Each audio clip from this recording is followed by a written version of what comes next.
Good afternoon, friends. Welcome back to Feni for the Soul for yet another interesting episode. This time we will be speaking to English teachers from three different generations about the challenges of teaching the language to their students. So we start with a 90-year-old Hindbala Khan, who was my teacher at the St. Vincent's High School, Pune. And we move on to Roxana Singh, who is 50-something, head of department of the English language at the Carmel College in Goa, South Goa. And finally, the youngest of the three teachers is Shubhaangi Thakur, who's 30-something and a teacher at the Chaugule College in Margaon, South Goa. So sit back and enjoy this interesting discussion, and kindly like, share, and subscribe to this Feni for the Soul channel. On the screen, you have Mrs. Hindbala Khan, who was my teacher in school, St. Vincent's High School, Pune. She taught us English, and she has a whole, legion of fans to date. People who have become surgeons and pilots and entrepreneurs and businessmen, what have you, and even authors and poets, who are huge fans of Mrs. Khan. So briefly, Mrs. Khan taught in the Nauroji Wadia College in Pune for 13 years before coming to St. Vincent's High School. And she taught 17 years in St. Vincent's High School. And she has had a very, very memorable career. She even today mentors a school, and we'll talk about that very soon. So to kick off, Mrs. Khan, I wanted to ask you, how was that transition from Nauroji Wadia College to St. Vincent's High School? How different was it to teach English language to these two different segments? I'll tell you. And the challenge was this, that in college, our periods were about 40 minutes. We could keep on talking, and there was so much to elaborate and so much to talk, and there were 200 in a classroom. And here it was more personal. And I had to cut myself down to 30-minute periods. And in those 30 minutes, I had to say what I had to say in a succinct sort of manner. But I liked it because it was a challenge. But the greater challenge was that it was a class of science students. Because, as you know, Vincent's had a junior college in science. True. And the greatest challenge was to convince the students that English was important. Because right in the beginning, I saw them, the chap sitting at the back doing maths, working physics, something, that was urgent and English was okay. So what to do? That was the challenge. So I told them, I said, look, chaps, you will all go into this field of science, some doctors and this and that, but you'll never get a chance to know literature. So if you pay attention, you will not only be an engineer, but you will be an engineer who can quote Shakespeare and who knows about the poets and all that. And plus, I said, just think of this as a relaxation period. Don't have to concentrate, just listen and you'll absorb. So I got their attention. And they're a lovely lot. They're all gentle. I had to go into different things. Suppose I even taught, if you go, how will you eat with a spoon and fork? Do you know? You're going to be big shots. What are you going to do? So the other day when I went to the Pune club, I saw this gentleman come to me with a tie and suit and all that. And he was looking at me. So he said, are you Mrs. Khan? I said, yes. He said, he was a cardiologist and quite famous. I forget the name now. He said, ma'am, you were sitting on that table and as I was eating, I remembered you taught us how to use the fork and spoon. So that was the joy of teaching English in Vincent. Fantastic. I must tell the audience that, I'm very proud of this fact that you are 90 years young. and many of us may not reach the 90 milestone, but the point is you're such an inspiration really, having looked after yourself so well with your yoga and, regular fitness, regimen. I wanted to ask you, you are still continuing to mentor and, guide teachers at the Anjuman-e-Islam, girls' school in Pune Yes. for the last 10 years, I believe. So, how is that experience? The way they run the whole thing is quite different, but one has to adjust. And when I joined, the English medium school had only 5 classes.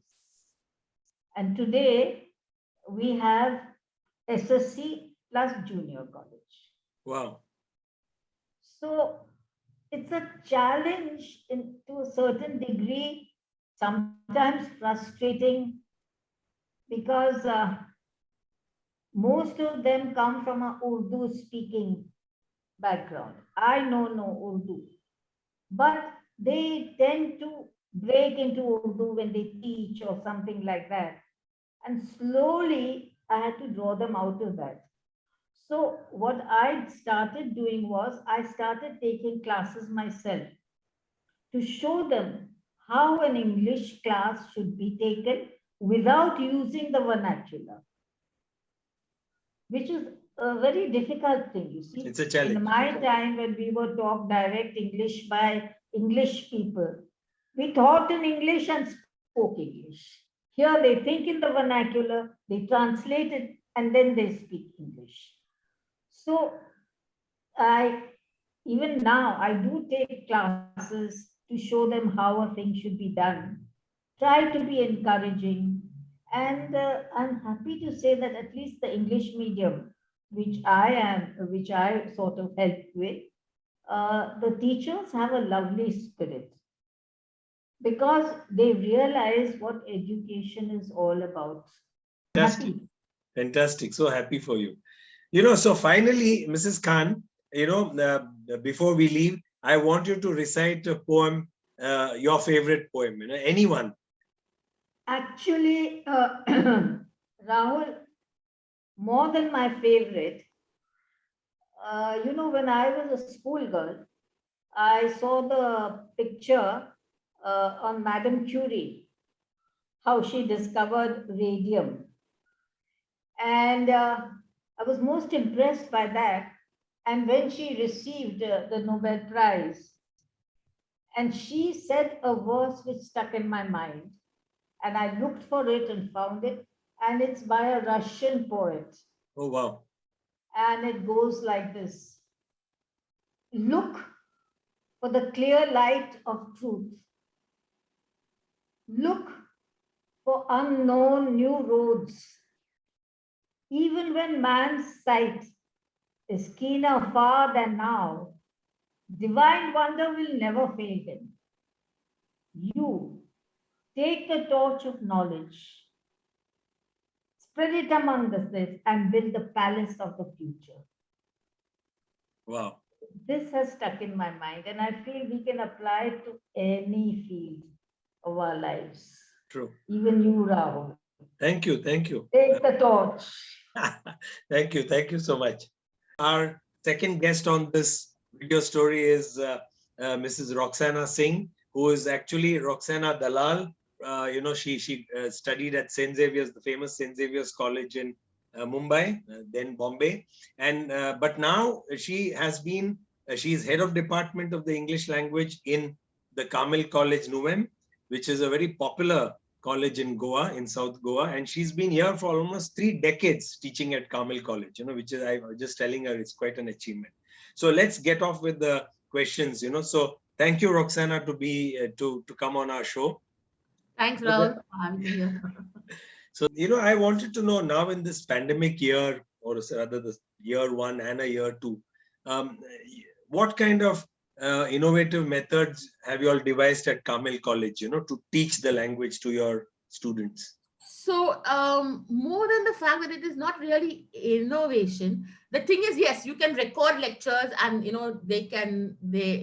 students can access them, kind of thing again and again. That is something. So this whole hybrid opportunities available, which were actually available even otherwise. It's just that we were not taking them up, seriously. kind of thing. Sometimes if there was a very sick student who was not there for 2 or 3 months, we would do that kind of thing. Now it is more acceptable, right? But more than any innovation, it is just that yes, we've been able to use the video, the audio, the visual component much more. It has become much more acceptable. So now we could work with showing a lot, doing a lot more visual element, which would see when you do a visual element, when you show a video of elephants ruining an avocado plantation in Ghana. Okay, so there is a lot of cultural diversity, a lot of other things that you can then discuss, because at the college level they have orals, they have certain classes have what they call ability enhancement core course, so they have a lot of oral component to talk about. They have, and then they can connect, they can, for example, a Goan student can connect, a rural student can connect with things. So we could use that kind of content from the net, which otherwise you get constricted to using a kind of a communication textbook that has just things. So yeah, so that has opened up a lot of possibilities. Also, another thing, because it is online, when it comes to literature classes, there has been a lot of hoo-ha and hullabaloo about how online is actually dropped the level, has brought down standard of education. I beg to differ, because my take with my students is, now you are online, you have, see, you cannot fight technology. I believe you cannot fight technology.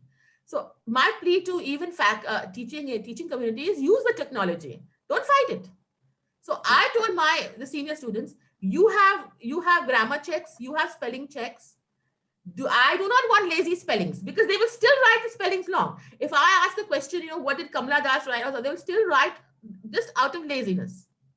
And now that you have the technology in your hand, I am not accepting any such laziness. I want perfect spelling. I want perfection, because you do your spell checks. There will be 2 in a class who do it, so do it, fine, because it is there at their fingertips. You give me an essay that I can print in the Time magazine or the Economist or in a peer-reviewed seminar thing. That is my benchmark.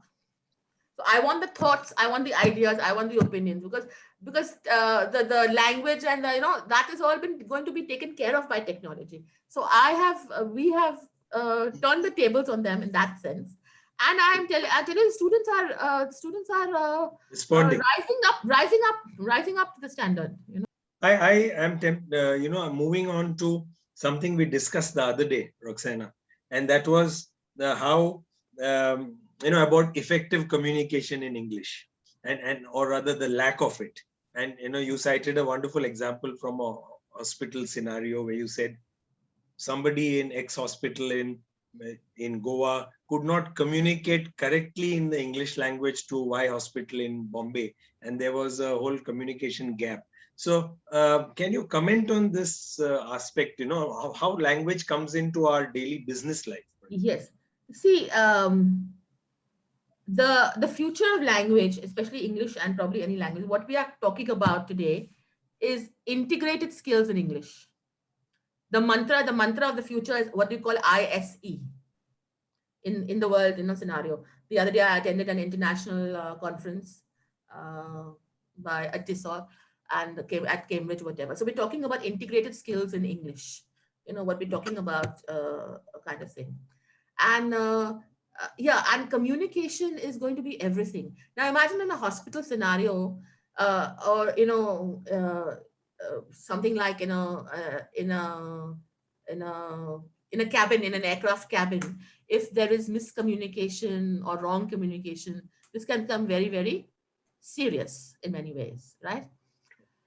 The thing is, it's a very tricky situation to be in, because our governments and politicians have been only promoting and talking about the local languages. But today's workspaces are very diverse. So the hospital I was telling you about would have, generally the languages that are spoken there were Konkani, Kannada, Tamil, Malayalam, Marathi. Okay. Wow. So there were brilliant doctors from Ratnagiri and from the other little outskirts of Maharashtra. I can't kind of get the Raigad, and and they were I can speak Marathi, so so it's like each one for themselves. You can speak the language, you are safe. But that's not how it should be. So the link language, whether we like it or not, whether we make rules about domicile and not giving, the link language, we can do all that for government jobs, but the link language in the this is a private hospital, is going to be English. True. Now the point is that even when all of these have gone through formal education, mainly in English medium, at least towards the end of their thing. But when they feel, with English, what happens is, when young people, and this especially with young people, and I feel very sad because this has been put onto them. When they feel that they're not fluent, they feel very embarrassed. They take a back seat. And my thing with young people is, don't do that. It doesn't matter. Okay, keep speaking. Even if you are wrong, keep trying, because it's only through trying and error that you will learn.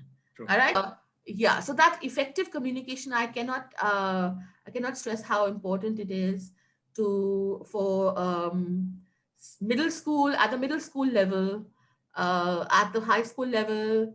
It's all about mainly about exam, but even there, to make the time and put young people forward, and allow them to make the mistakes, and allow them to stumble and fall, and allow them to talk. And they really have to be able to, it's what is most important is speaking in English, whereas our stress is all on writing in English. So you start with skills, any language, it's listening, speaking, reading, writing.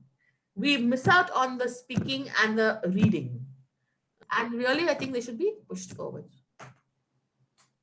Fantastic. So thank you, Roxana, for this lovely inputs from you. We have Shubhaangi Thakur, who is our youngest professor on the show today. So Shubhaangi teaches English to postgraduate students at the Chauguli College in Madgaon, and English to the junior college students at the Damodar College, again in Madgaon. So she's one busy lady, So in this entire pandemic period, you've been teaching online, from what you have told me. And so the whole teaching style and format has changed. So what has been the challenge for you and the students, in to understand this medium? Yeah. So and give us some anecdotal references, because I know some of them are very funny. Yeah. So initially, when we started it off last year, we didn't actually think we'll be doing it for the whole year. We thought this would be just a brief thing, and we'll soon go to colleges, we'll go to our classrooms and teach. But unfortunately, this has gone on longer than we had actually anticipated. So the main challenge that all of us face, teachers and students, the common challenge is the network issue, right? Now, most of our students stay in the interior regions of Goa, rural regions of Goa. They don't have electricity, they don't have network. So that's a major problem. As a teacher, the main challenge that I face in online teaching is that it's a very, very lonely experience. Sitting in front of that screen with everything blank, and just going on for hours and hours. And sometimes you just start questioning everything, and it's just very, very sad and very lonesome. And sometimes I just ask students to keep their mics on, so that I just know that there is someone at the other end of it. Because now, since you asked for anecdote, because this happened with me in the initial days, I was teaching, and I was showing them a presentation, and I was going on and on and on. It was 20 minutes, 25 minutes, 30 minutes. And when I came back to the classroom screen, I realized that I was disconnected. I was speaking to myself for almost 45 minutes. And it was so tragic, comic. I can't explain to you. And by the time I realized that I was disconnected, it was too late. So see, initially we were just trying to get the hang of things. So from that experience, what I do is, after every 2 minutes, I get back and check whether I'm connected or not. Because I don't want to, speak for an hour and then realize, oh my God, this was just me blabbering to myself and calling that a lecture for this whole while, right? And sometimes, see, now, some of us are working from home. So now the lines between the home and the work have almost blurred. Sometimes I need to switch off my mic, right? Because things are going on around. My dog is barking, my house help is working, right? My husband is getting ready for work. So sometimes I keep my mic off and I ask students to, participate. But sometimes I forget to switch off the mic. And then all those voices, they are entering into the classroom. So it gets a little, bizarre and weird. But I guess at the end of the day, you just have to tell yourself, you are human. It's okay. Students are also at home. You are also at home. So yeah, it happens. So for me, like I said, it's a very lonely experience. For students and for teachers alike, I think that there is no connection, like in classroom, a teacher would crack a joke, or students would crack a joke, or students gossiping about teachers, students talking nasty things about a teacher. They don't like her, they don't like him, or just, normal student stuff. We don't have that. It's so like today was the last, it's a great coincidence, but today was the last teaching day of this entire year. And I was saying goodbye to students, and I haven't seen them, I haven't met them, I haven't heard their voices. Many of them, I haven't heard their voices. I don't know what they look like. I don't know what they look like when they smile. I don't know what they look like when they are shy. They don't know what I look like, because our camera is also not always on. So it's very sad, and very Unfortunate. disappointing. Yeah, it's just, you don't feel that connection with the student. I still crack jokes, but I don't get a response. So I am not sure whether somebody is laughing or not laughing. Yeah, so that's a major letdown of online education. This huge gap that has come in between, the teachers and students. Yeah. Wonderful. Interesting experience, really. My next question really is, are modern day students reading enough English, prose and poetry? At your junior college level, and even the seniors who are doing postgraduate studies, are they reading enough? So I am not going to lie about it, but the undergraduate students, they don't read at all. So in order to push them towards reading, I asked a guest lecturer to come from another college and to give a lecture on reading beyond syllabus. And she gave a very interesting lecture on how students can imbibe the habit of reading by reading graphic literature, by reading comics, by reading short stories, etc. So this was my way of, just like a gentle nudge, that please read. It's a good thing, read. But sadly, they don't. And they cannot be blamed because our attention spans at this time are at the lowest. So students would rather read an Instagram post rather than read, an entire novel or a story. So with undergraduates, that's a lot of challenge, but I still give them assignments where they have to read a story, where they have to write a story. So at least as an assignment, they do it, right? Now with master students, they really don't have a choice. And if somebody is doing MA in English, and if you don't read, then you shouldn't be there at all. Right. So at Shoghule's, our MA syllabus is quite vast and we have lots of books. So students read and they actually read. Like it's not that they read summary, they actually read the entire book. So that's very, very encouraging. And students give such great inputs, when they read a book, that sometimes I'm just amazed, that wow, I didn't think about it. It's so great, right? So MA students, they have to read. And sometimes when we are discussing a writer, that writer's other books will come into picture. Or if we are discussing a philosophy, we are discussing European literature, then poets will come in.